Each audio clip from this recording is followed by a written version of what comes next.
Midlife isn't a dead end, it's your turning point.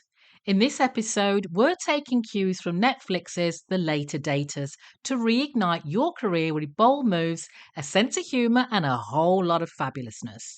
Whether you're pivoting, starting fresh, or just spicing things up, I'm sharing tips to help you embrace change, laugh at the messy bits, and confidently step into your second act.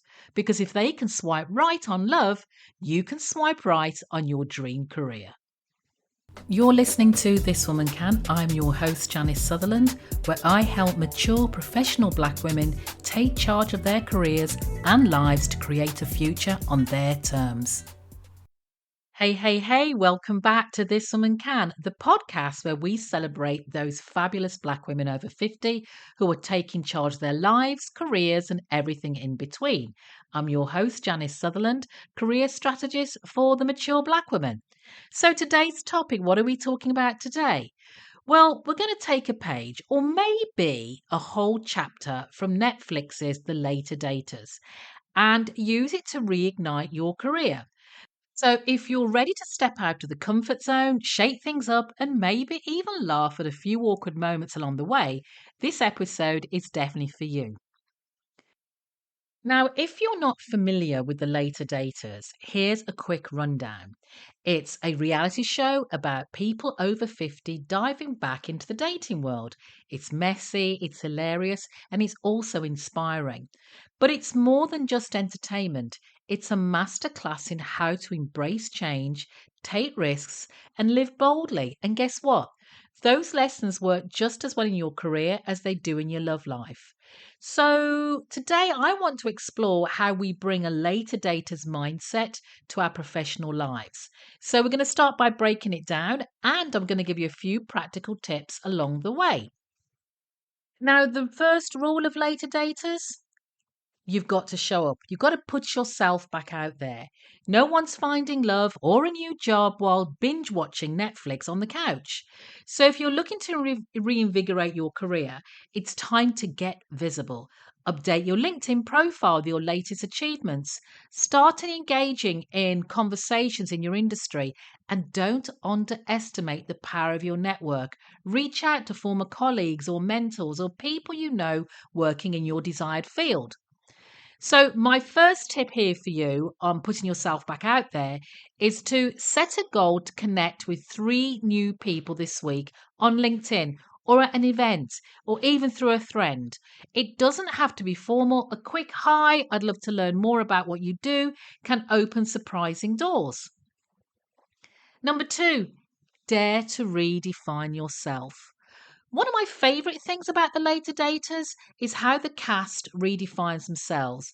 They ditch old labels and try new things, whether that's salsa dancing or comedy. You can do the same in your career, whether you're in your 50s or your 70s, as shown in later daters. Maybe you've always been in finance but have a passion for interior design, or you're a teacher who's secretly a tech whiz. Midlife, this point in time of your life, is a perfect time to pivot or at least explore what's available to you. So, the tip here for you is to take one small step towards a career shift. Sign up for an online class, attend a workshop, or shadow someone in your dream role. You don't have to overhaul everything at once. Start with curiosity and see where it leads. Number 3, learn to laugh at the awkward moments. Because let's be real, the program The Later Daters wouldn't be as half as fun without the cringe-worthy moments. And trust me, there are quite a few. And that same goes for your career. Maybe you flub an interview or fumble through your first attempt at public speaking. Guess what? You got to try it. It's all part of the journey. So, my tip here for you, let's keep it simple, is keep a laugh it off journal.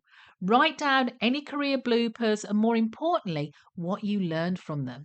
You'll find that even the most awkward moments have value and they make great stories later because everybody wants to hear a good story. Number 4, focus on connection. The best part of the program isn't the romance, it's the connections. Because this period of life, especially if you've been on your own for a while, can feel quite isolating, especially when you're in career transition. And that's why building your community is so important. So, my tip here is to join a professional group, whether it's online or in person. Look for spaces where women like you are navigating similar challenges. And don't just be a passive member. Don't just be peeking in and having, just looking around. Get involved, make comments, share your experiences, and support others. Number 5, this one's about, I'm all about this one. It's embracing change and all the messy bits. Let's not sugarcoat it. Change is messy. On the later daters, we see people stumble through awkward dates and mismatched expectations, but they keep showing up. The same is true for career transitions. So my tip for you here is start with small, manageable steps. You want to change industries? Spend 15 minutes a day researching roles, thinking of starting a side hustle, dedicate 1 hour a week to brainstorming or planning. Progress doesn't have to be perfect, it just has to be consistent. Number 6, celebrate your experience. Here's the thing about the cast on the programme. They know who they are and they totally own it. In your career, your experience is your superpower, one of them. You've been through the trenches, solved problems, and built skills that no one else has. Only you have that experience because nobody else has done it. So my tip here is take inventory of your wins, and you do have them no matter how small. Write down 3 things you've accomplished in your career that make you proud. Use these as your confidence boosters, especially when you're feeling unsure about your next move. So there you have it, 6 things I learned from watching Later Daters and taking the Later Daters approach to your career.